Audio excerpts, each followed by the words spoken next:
Ante todo, gracias por la cobertura, por la oportunidad de dirigirme a los piuranos.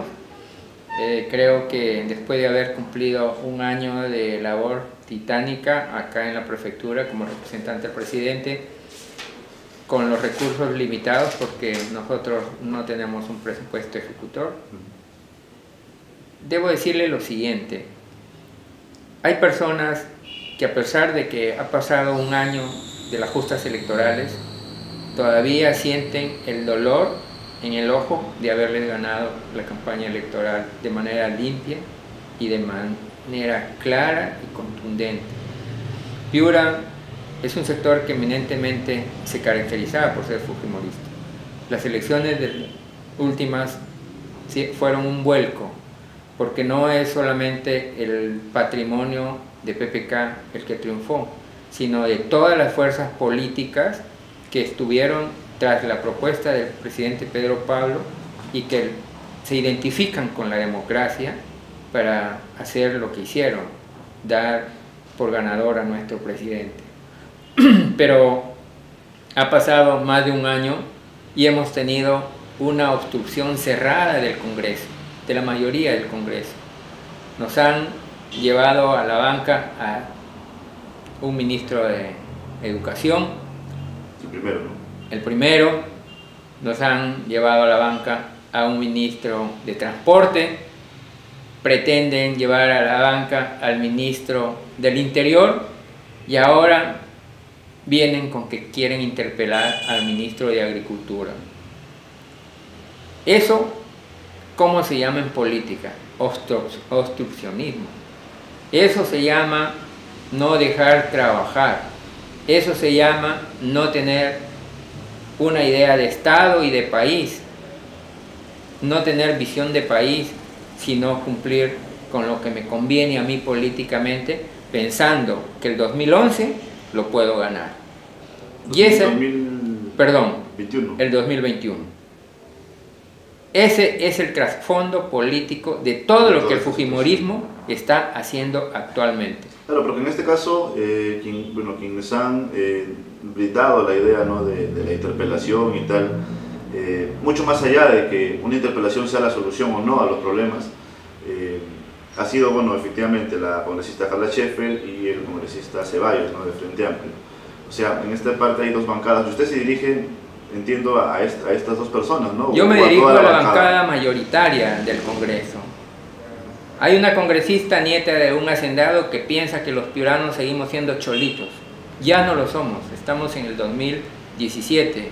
La época del feudalismo fue en los años 50, 60, y tenemos una visión de país diferente.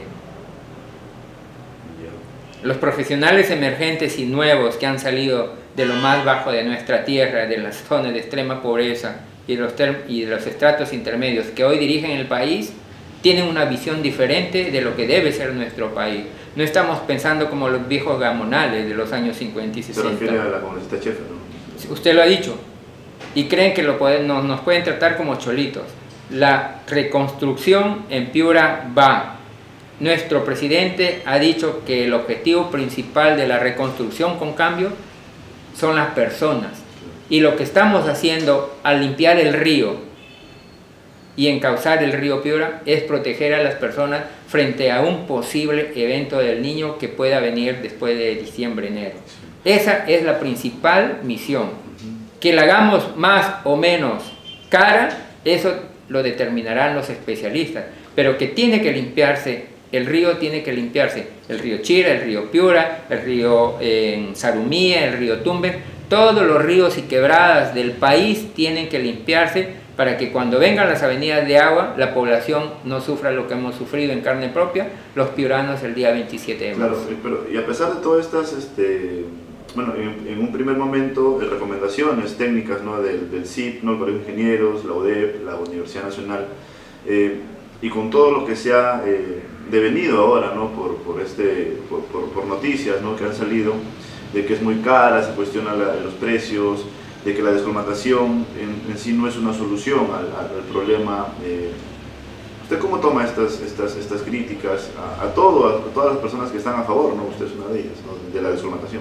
Mire, el río Piura, le voy a hacer, de repente tengo oportunidad de enseñarle en un mapa, se lo enseño, por favor. ¿Podemos? Sí.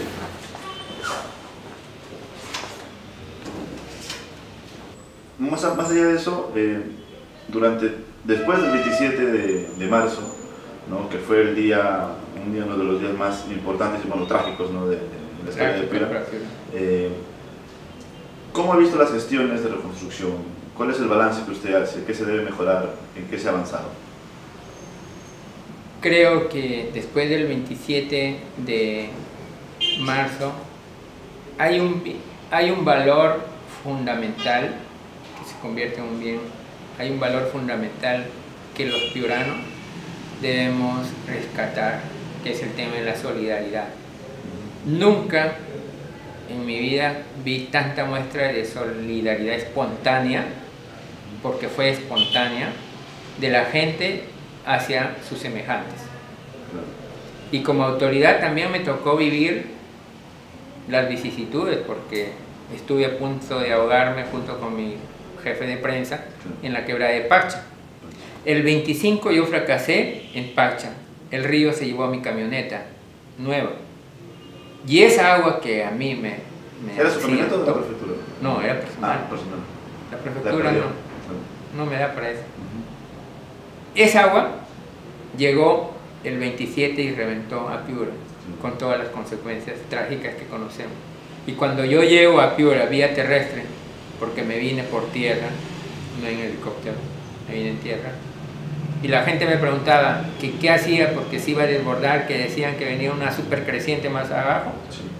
Yo, a través de un medio que me entrevistó, no recuerdo el nombre, le dije calma, porque lo peor ya pasó, porque la crecida fue el 27 y ahí empezaba el río a bajar.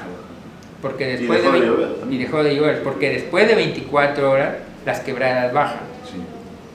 Si algo tengo que recordar a mi padre es que ese día no tomé en cuenta lo que siempre me había enseñado. Yo he recorrido mucho con él desde niño en el campo y esas quebradas. Y él me decía, hijo, cuando llueve nunca debes cruzar el río después, no, nunca debes movilizarte después de las 2 de la tarde, menos cruzar la quebrada después de porque la creciente llega de manera inmediata y te puede llevar. Sí. Y ese día yo estaba yendo de Chulucanas a Tambo Grande, viendo el tema de la ayuda social que estábamos repartiendo, y eran 4:30 de la tarde. Pasé, y en el tema de gestiones... Pasé una vez, regresé y la regresada ya no la conté. Y en el tema de gestiones a nivel político, a nivel ya dirigencial, ¿no? de las instituciones, ¿cómo ha visto el trabajo? ¿Cuál es su balance? El balance como gobierno, en mi opinión, es positivo, con todas las limitaciones. Y lo más importante es que hayamos articulado con los gobiernos locales. Pero la emergencia también sacó a la luz algo que era muy evidente y que nadie lo decía. La poca capacidad de reacción de los municipios y gobiernos locales frente a ese evento. Personalmente yo he tenido que hablar y exigirle a los alcaldes las famosas fichas EDAM, que son de evaluación de daños. Porque para entregar ayuda tenías que tener esa ficha. Y muchas unidades de defensa civil de los gobiernos locales no tenían capacidad para generar de manera inmediata eso. ¿Y eso es culpa del gobierno central o es responsabilidad del gobierno local? En este caso, le ha faltado más presencia a PPK en los gobiernos, en Piura, ¿no? Porque ha venido un par de veces nomás y se le ha criticado mucho, ¿no? Porque, ¿cómo usted reacciona a esas críticas? Es que PPK no es el superhombre que va a venir con solo presencia a decir que se arreglen las cosas. Ese es un trabajo articulado entre gobiernos locales, gobierno regional y gobierno nacional. Nosotros como gobierno nacional damos la pauta y los recursos para que lo ejecuten los gobiernos locales. En ese momento se dieron cantidad de ayuda material para los pueblos damnificados. Y luego, que fue la forma más inmediata de reaccionar, como prefectura yo di más o menos 500 toneladas de ayuda a los pobladores afectados, que no son recursos del Estado, sino que fueron ayudas humanitarias que canalicé. Igual en los gobiernos locales se le hizo llevar a través de INDECI, sí, recursos del Estado, porque el único autorizado para repartir la ayuda del Estado o del gobierno es INDECI, ni siquiera la prefectura. Y ahí yo veía que habían problemas. El presidente tuvo que estar las veces que tuvo que estar y lo hizo bien. Si usted analiza, en aquel periodo de emergencia y trágico, más bien sirvió para reflotar con el lema una sola fuerza, revertir ese periodo nefasto para nosotros en el norte. Se convirtió en una oportunidad para el presidente porque levantamos. ¿A usted le interesa mucho? O sea, veo que la figura del presidente le interesa mucho, lo ve muy positiva, ¿no?